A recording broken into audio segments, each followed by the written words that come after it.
Hi everyone, my name is Charlie, and today, having no idea what to record, I have decided to talk to you about my dead dog.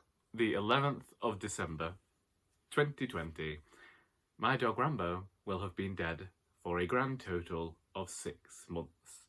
This seems to be a state that he has decided is going to be constant, apart from a few seances, they didn't really work.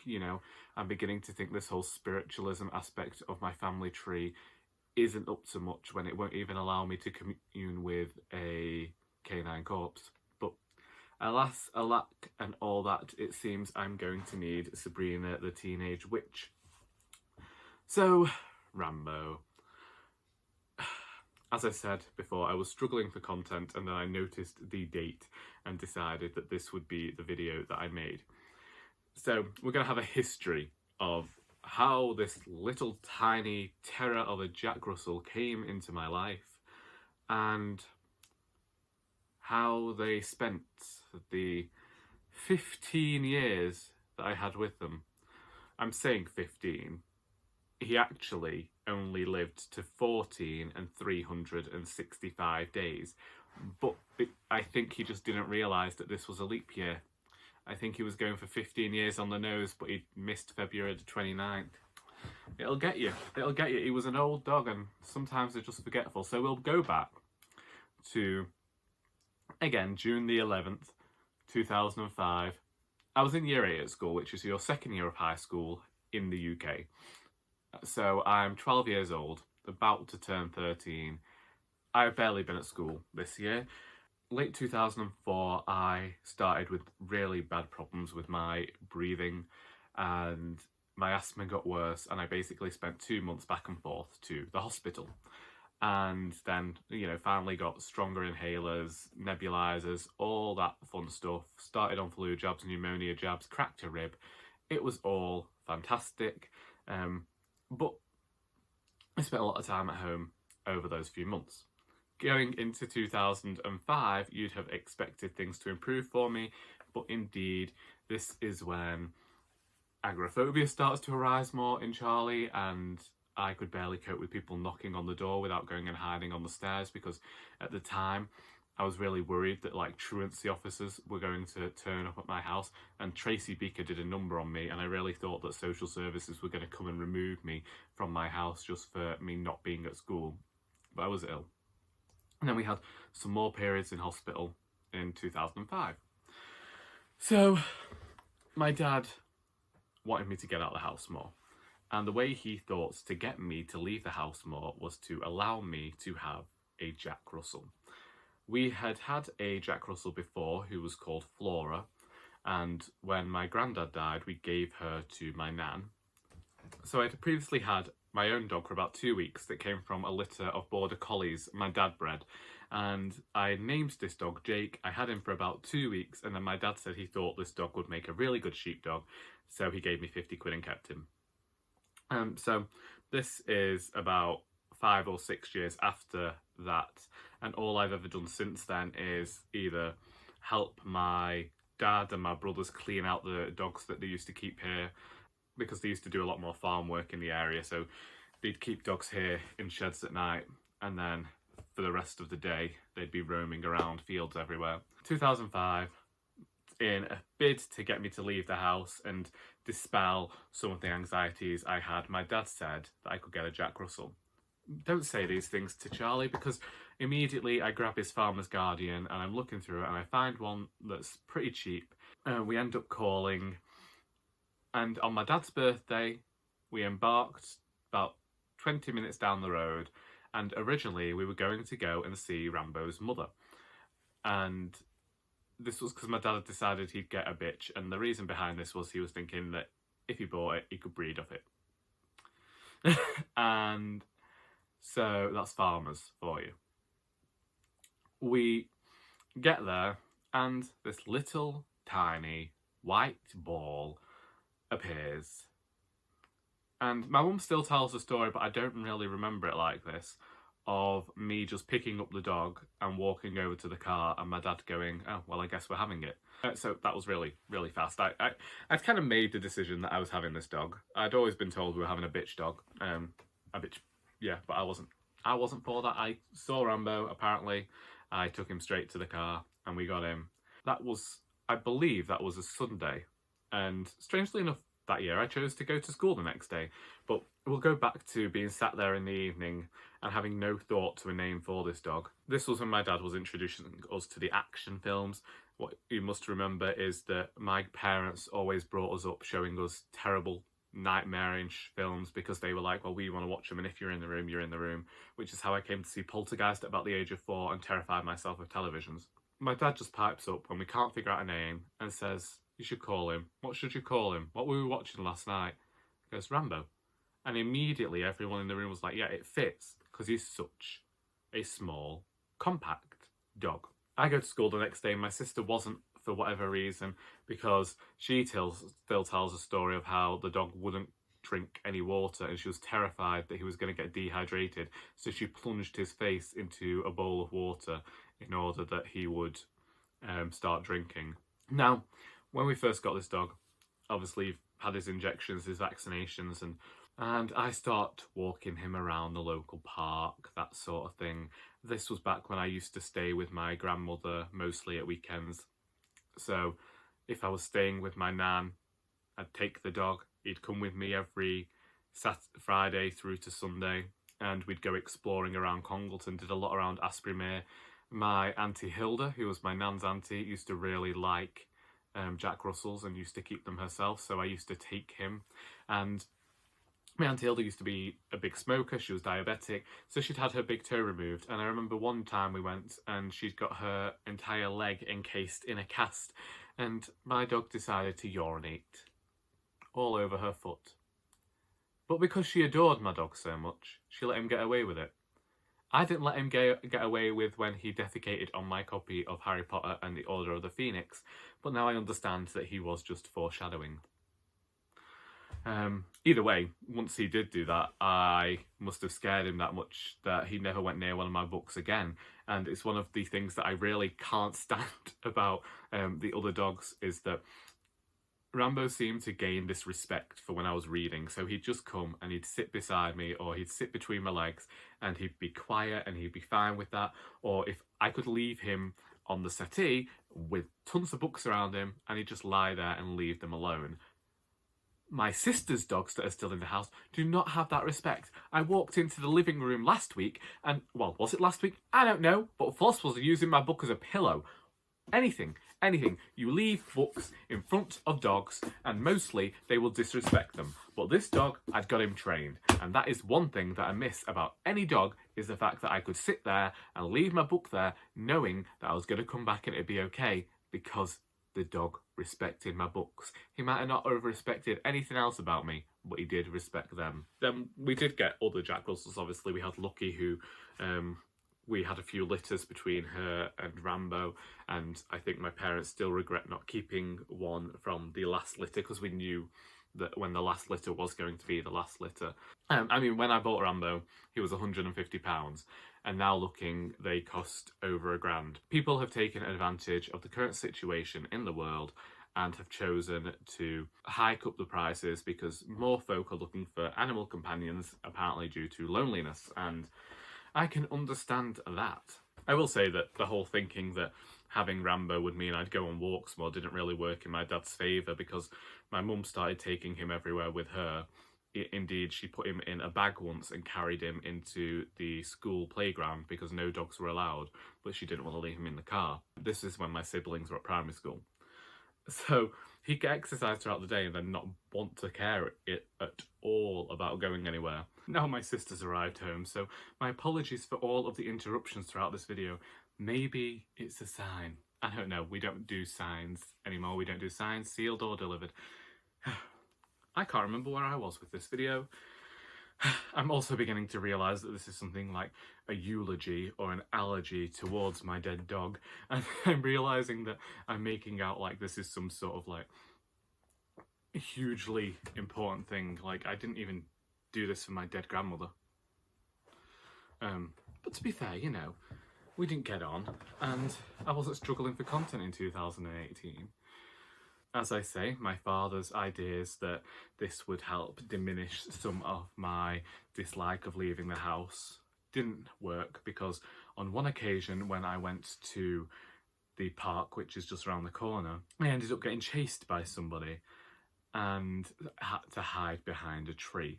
Thinking back on it, I think that the person actually just liked the look of my dog, but to 12-year-old Charlie, who'd grown a bit scared of everything, I'd got it into my head that they definitely wanted to do me harm.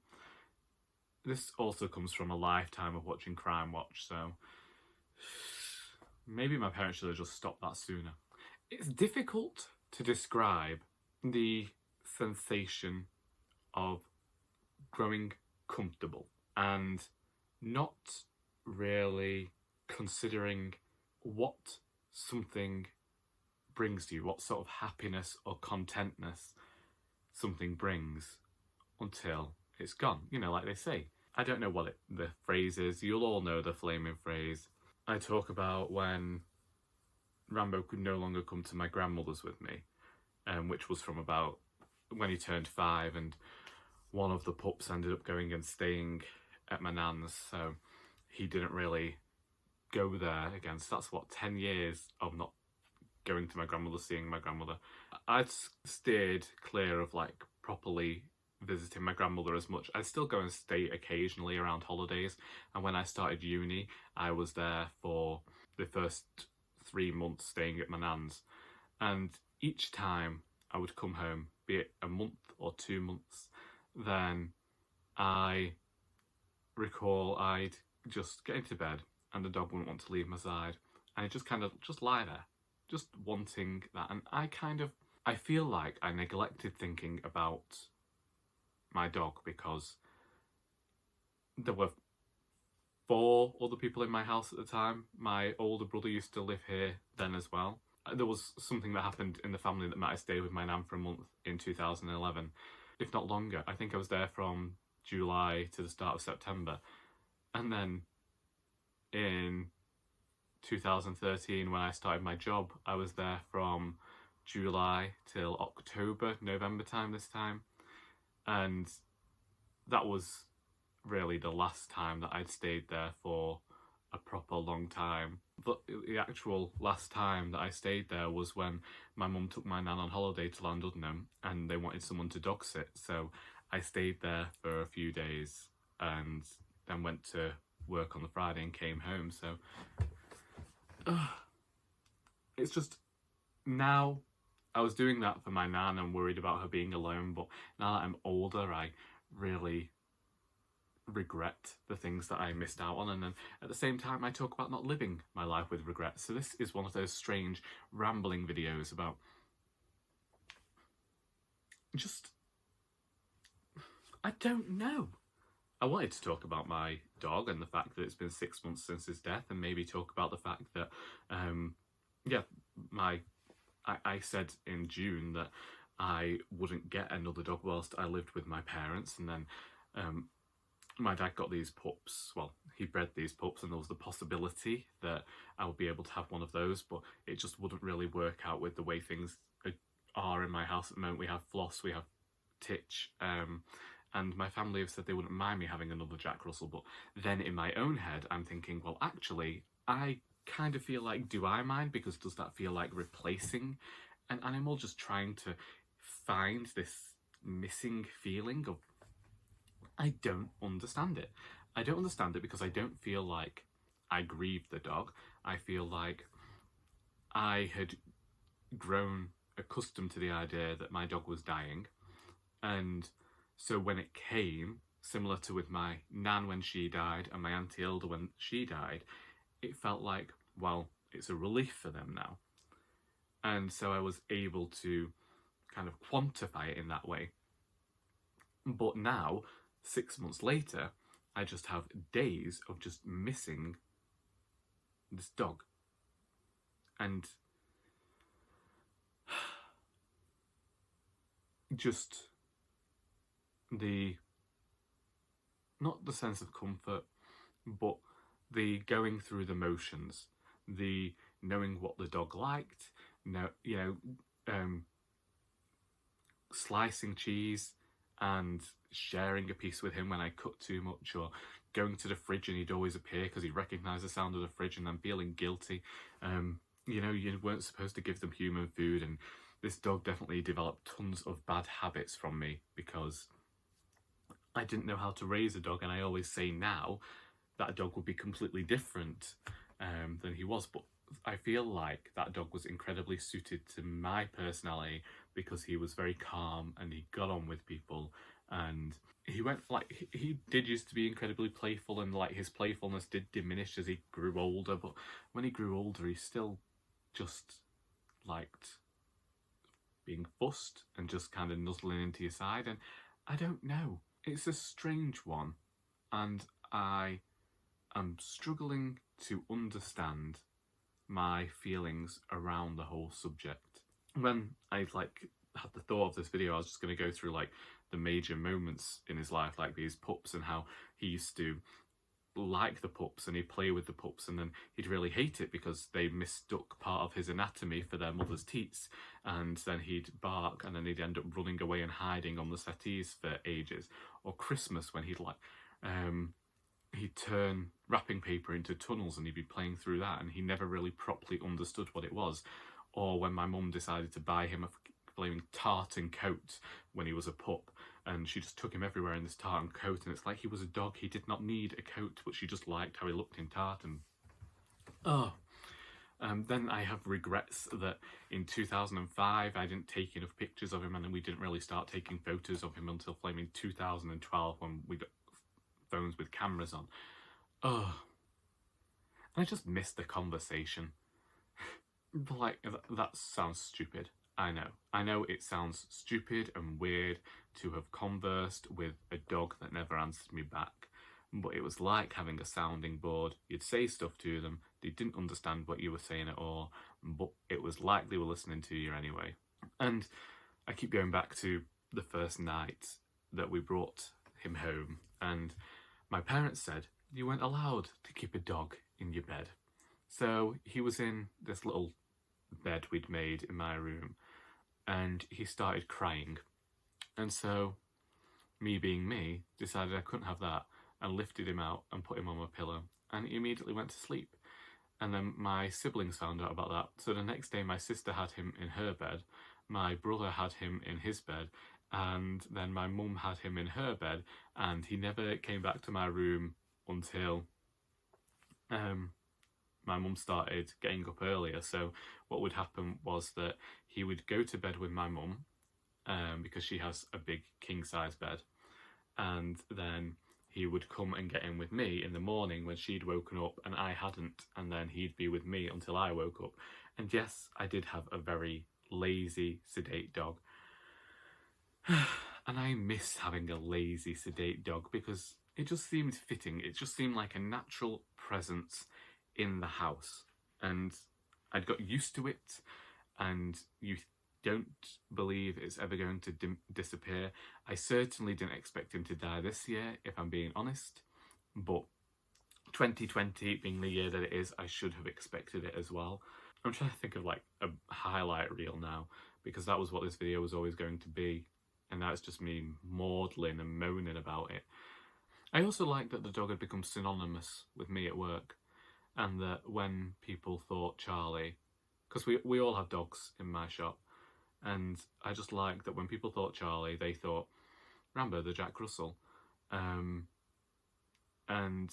I liked that he got on with my nephew, because Lucky, the dog we used to have, we had to put away when my nephew would get brought, and Rambo would lie with him and go to sleep, and I have photos of them together on the same chair sleeping. And even though my nephew's a bit rambunctious and a bit too playful for an older dog, my dog didn't really care. He'd just jump behind me, go to sleep on some pillows and ignore him. He did used to like cats, my dog, but when my brother's cat scratched him on the face. He developed a lifelong vendetta towards cats that never diminished, and even in his old rickety stages, towards the end of his life, he would still slowly chase after a cat if it came anywhere near our garden.